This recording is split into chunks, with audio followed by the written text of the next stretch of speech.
할렐루야. 오늘 또 하나님의 은혜가 성도 여러분에게 충만하게 임하시기를 주님의 이름으로 축원합니다.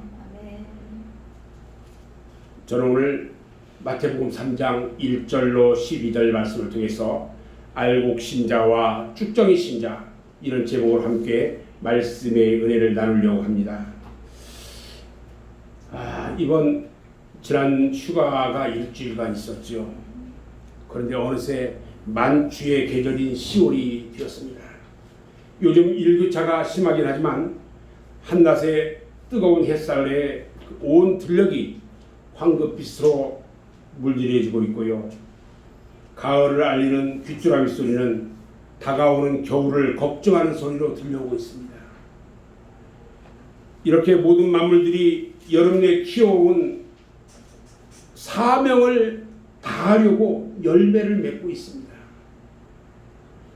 그런데 우리 그리스도인들은요, 지금 어떤 열매를 맺고 있습니까?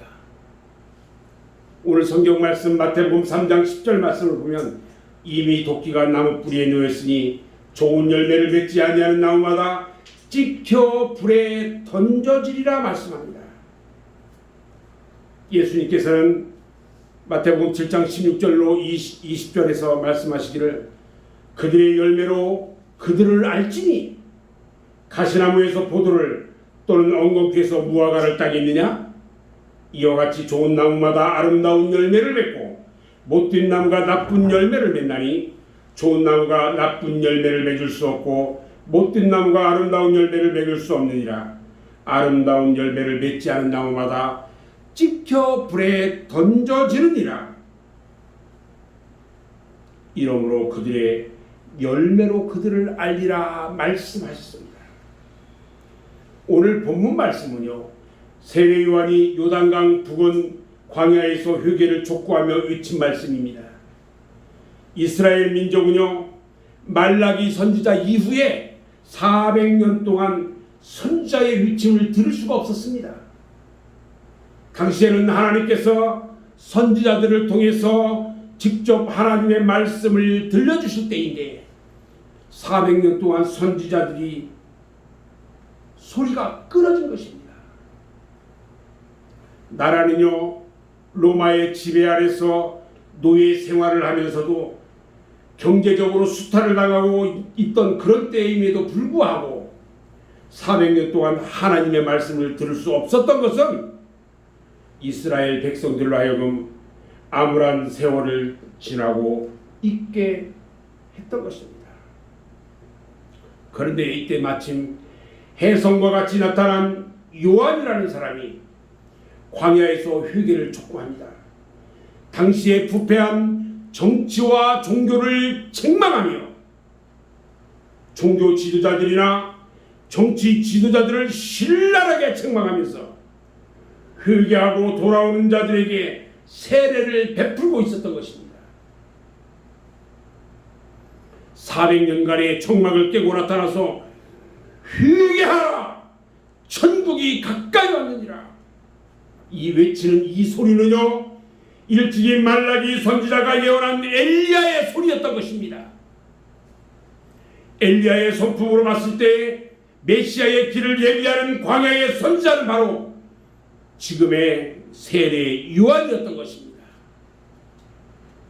예수님께서는 마태복음 11장 11절에서 내가 진실로 너희에게 말하노니 여자가 낳은 자 중에 세례 요한보다 큰 이가 일어남이 없다라고 말했습니다. 여러분, 세례 요한이 위치던 광야가 어떤 곳인지 아십니까? 이 광야는요, 해발 1000m의 높은 산 언덕입니다. 바다로부터 해저 300m의 요단 계곡에 이르기까지 가파른 언덕이었어요. 아주 사람은 도저히 살 수 없는 곳입니다. 광야 곳곳에는요, 전갈과 독사들이 우글대고 있었어요. 그러나 요한은 이런 곳에서 생명의 말씀을 위치는 광야의 소리가 되었던 것입니다. 이와 같은 광야에도요, 하나님의 능력과 긍휼과 자비와 사랑의 손길이 비치고 있었고요. 하늘에 소망이 있는 곳이 바로 광야였던 것입니다. 성경학자들은 오늘의 이 시대를 일컬어서 광야와 같은 시대라고 말하고 있습니다.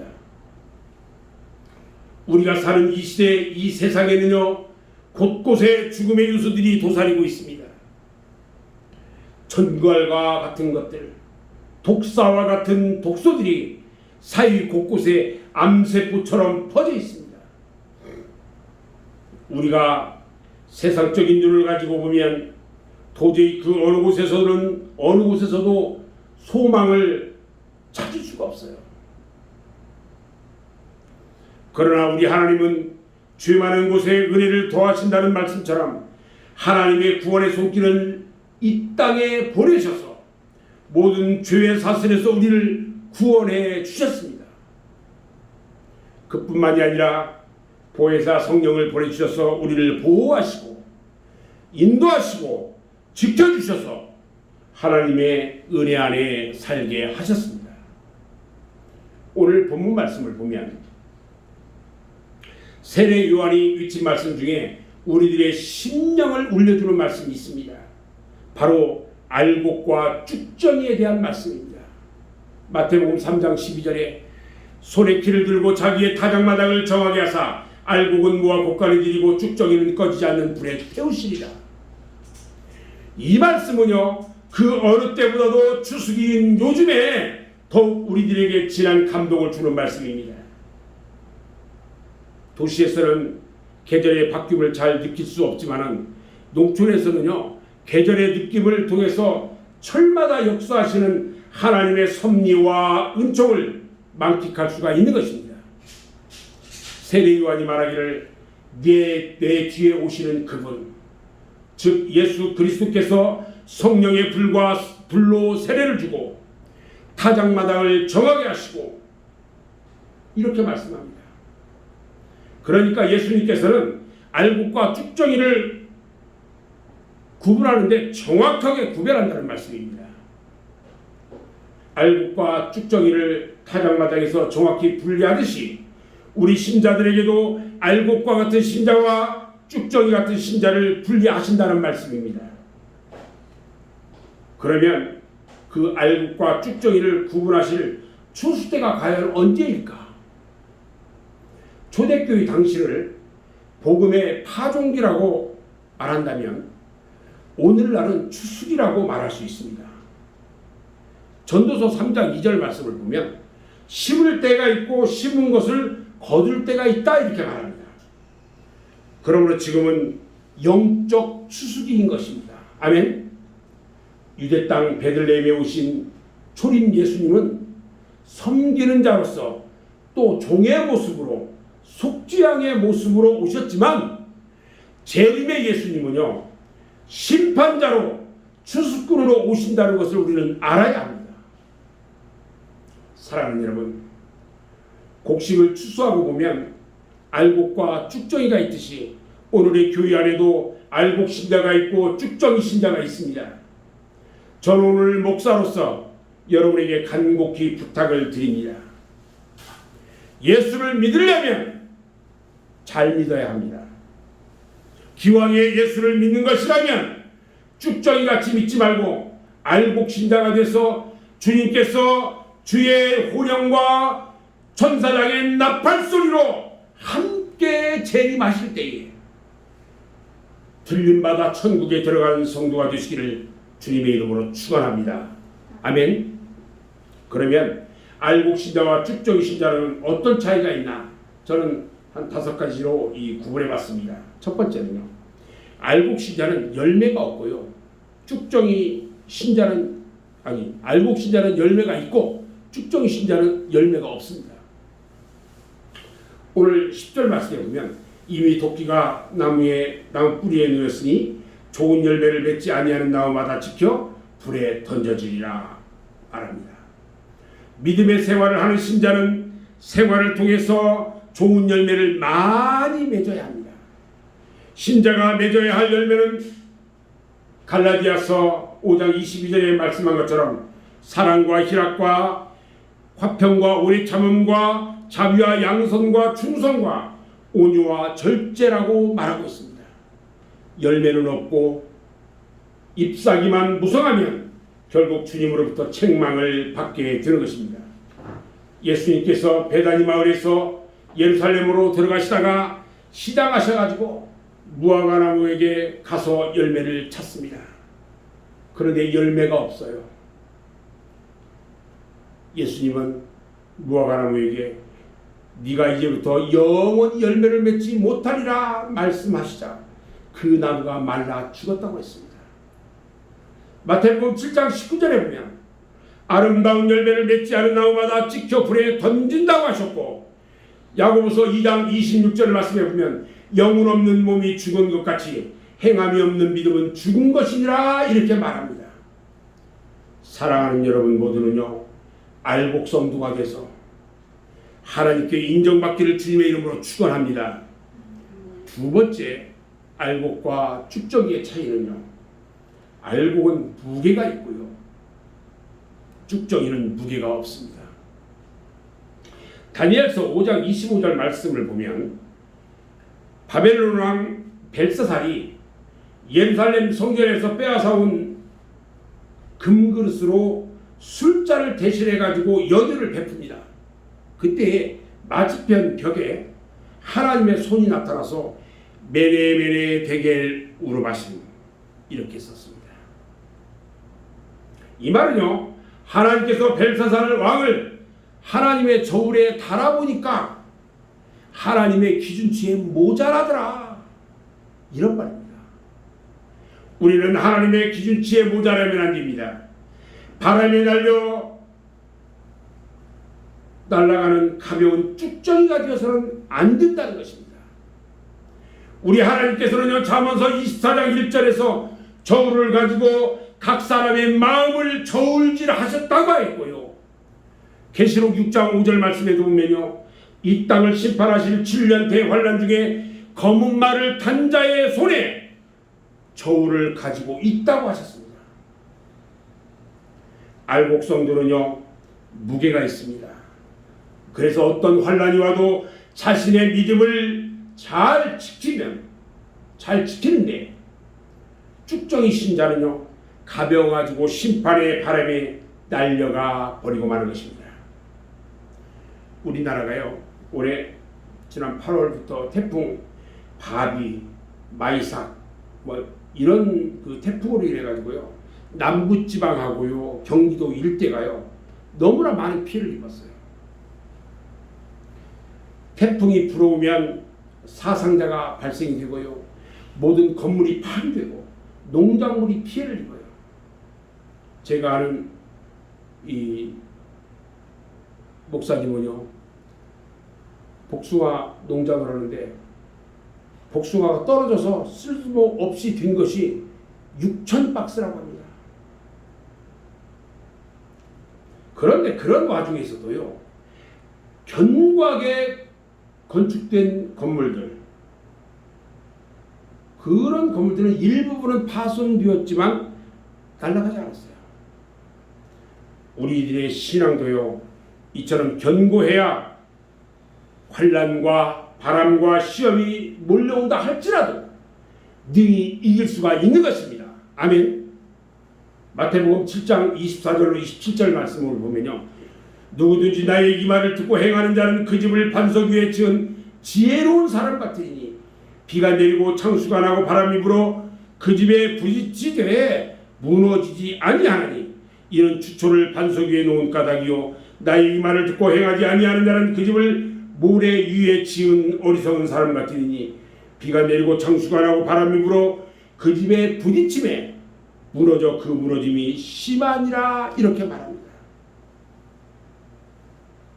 세 번째, 알곡과 쭉정이의 차이는요, 알곡은 겸손하지만 쭉정이는 교만하다는 것입니다.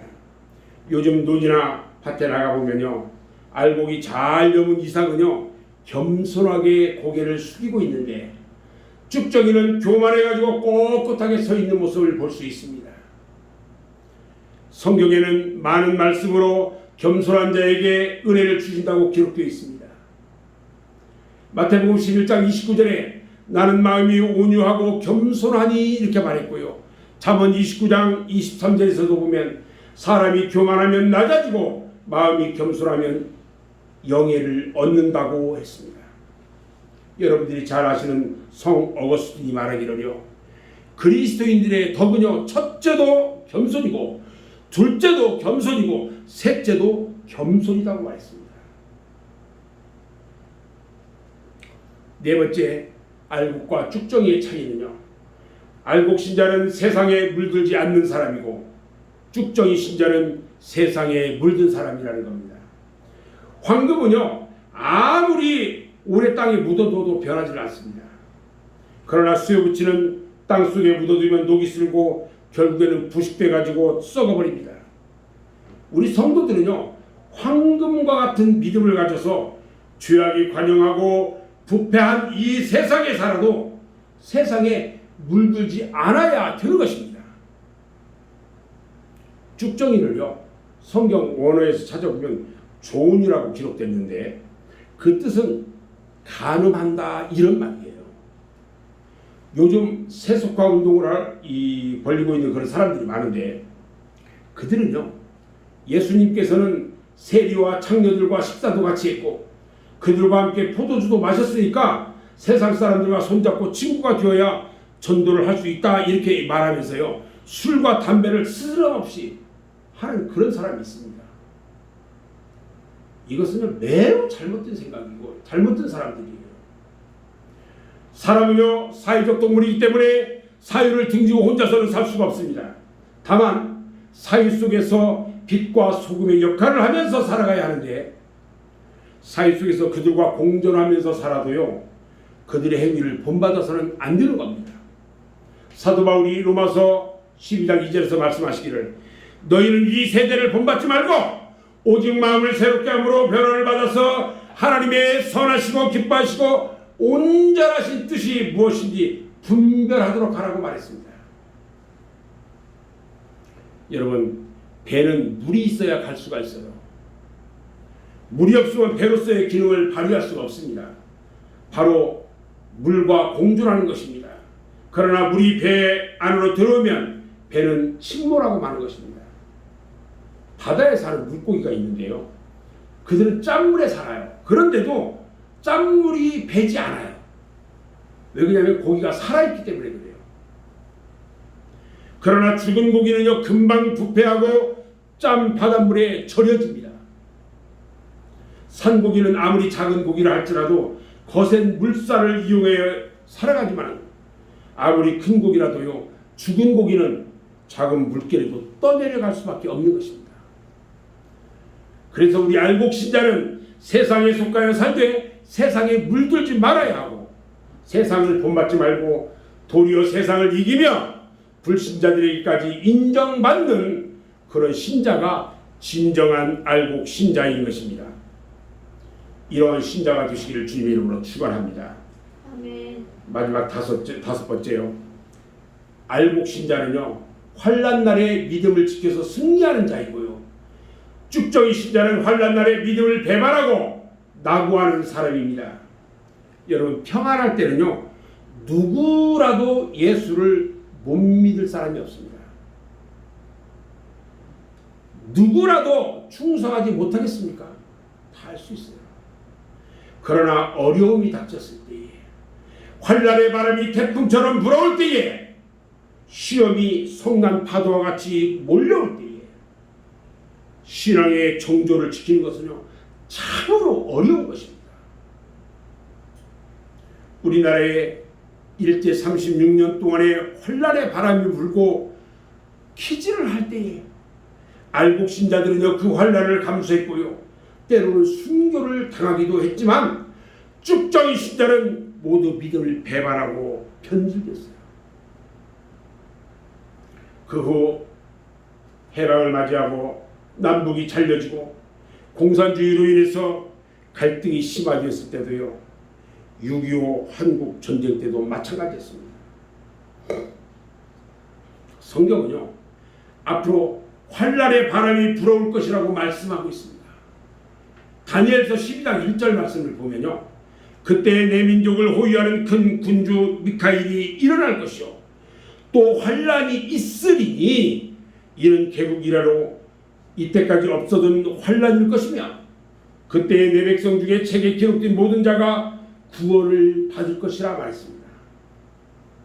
마태복음 24장 9절에서도요. 그때 사람들이 너희를 환란에 넘겨주겠으며 너희를 죽이니 너희가 이 내 이름 때문에 모든 민족에게 미움을 받으리라 그랬어요. 우리 맑은샘 교회 성도 여러분 모두는요. 무서운 환란과 핍박 속에서도 신앙과 믿음을 지키는 그런 성도가 되시기를 바랍니다. 사람의 힘으로는 부족한데 내게 힘 주시는 성령의 도우심으로 능히 이기게 될 줄로 믿습니다. 빌립보서 4장 13절에 뭐라고 했습니까? 내게 능력 주시는 자 안에서 내가 모든 것을 할 수 있느니라 했습니다. 지금이 바로 은혜 받을 만한 때입니다. 은혜 받고 능력 받아서 환난과 시험을 이겨야 합니다. 고린도후서 6장 2절에 말씀하시기를 보라 지금은 은혜 받을 만한 때요 보라 지금은 구원의 날이로다 이렇게 말했습니다. 지금은 하나님께서 늦은 비의 역사로 성령을 충만하게 부어주실 때입니다. 신명기 11장 4절에 보면요 14절에 보면 여호와께서 너희의 땅에 이른 비 늦은 비를 적당한 때에 내리시리니 너희가 곡식과 포도주의 기름을 얻을 것이라고 말했습니다. 늦은 비를 맞아야 곡식이 여물고 알곡이 되듯이 늦은 비 성령을 충만히 받은 성도가요 알곡 신자가 되고요 천국 창고에 들어가게 될 줄로 믿습니다. 저는 이제 말씀을 마무리하려고 하는데요. 지금 이 시대는요 알곡과 가라지가 공존하는 시대입니다.